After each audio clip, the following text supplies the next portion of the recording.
అన్నదాత పథకం ద్వారా ఏపీలోని రైతులు ఎవరైతే ఉన్నారో వారికి ఏడాదికి 20,000 రూపాయల పెట్టుబడి సహాయం అయితే అందిస్తామని టీడీపీ మేనిఫెస్టోలో అయితే చెప్పడం జరిగింది. ప్రెజెంట్ ఎలాగూ టీడీపీ అధికారంలోకి అయితే వచ్చింది కాబట్టి, అంటే కూటమి ప్రభుత్వం అధికారంలోకి అయితే వచ్చింది కాబట్టి త్వరలో ఈ అన్నదాత పథకాన్ని అయితే ఏపీలో అయితే అమలు చేయనున్నారు. ప్రస్తుతానికైతే ఈ అన్నదాత పథకానికి సంబంధించి ఎలాంటి అధికారిక సమాచారం అయితే లేదు. కానీ మన ఛానల్ చూసేవారు అంటే వ్యూవర్స్ ఎవరైతే ఉన్నారో వారు చాలామంది ఈ పథకానికి సంబంధించి వివరాలు అయితే అడుగుతున్నారన్న ఉద్దేశంతో ఈ పథకానికి సంబంధించి వివరాలు అనేవి కొన్ని ఆర్టికల్స్ అవనివ్వండి, అలాగే కొన్ని వీడియోల ఆధారంగా ఈ పథకానికి సంబంధించి వివరాలు అయితే ఈ వీడియోలో అయితే తెలుసుకుందాం.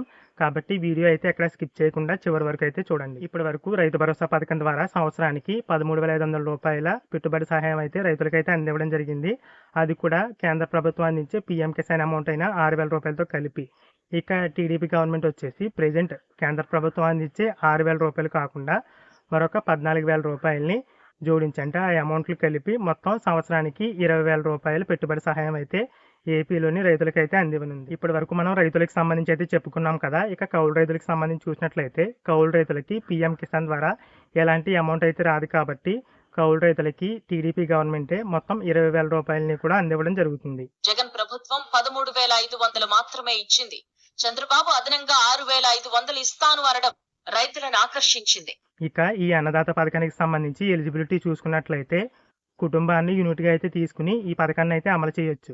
అంటే ఇప్పుడు కుటుంబంలో తల్లి, తండ్రి, పిల్లలు ఇలా ఉన్నారు. ఇప్పుడు తల్లికి, తండ్రికి ఇద్దరికి కూడా భూమి అయితే ఉంది. కానీ వారిలో ఎవరో ఒకరికి మాత్రమే ఈ 20,000 రూపాయలని అన్నదాత పథకం ద్వారా అయితే అందివ్వనున్నారు. కానీ ఆ కుటుంబాన్ని యూనిట్గా తీసుకున్నప్పుడు ఏ డేటా ఆధారంగా తీసుకుంటారనేసి అయితే ఇంకా కన్ఫామ్గా అయితే తెలియదు.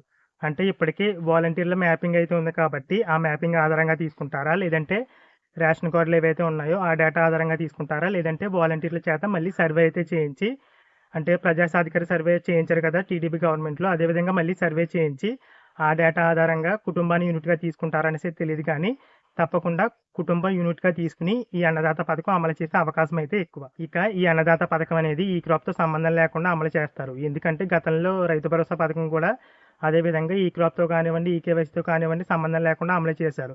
అలా ఎందుకు అమలు చేశారంటే ఇప్పుడు రైతులు కానివ్వండి, కౌలు రైతులు కానివ్వండి ఇద్దరికీ కూడా ఒకే భూమిపై ఈ అమౌంట్ అనేది అందిస్తున్నప్పుడు, అంటే రైతు ఎవరైతే ఉన్నారో వారికి ఏదైతే భూమికి ఆ అమౌంట్ అనేది అందిందో అదే భూమికి కౌలు రైతు అప్లై చేసుకుంటారు కౌలు కార్డు.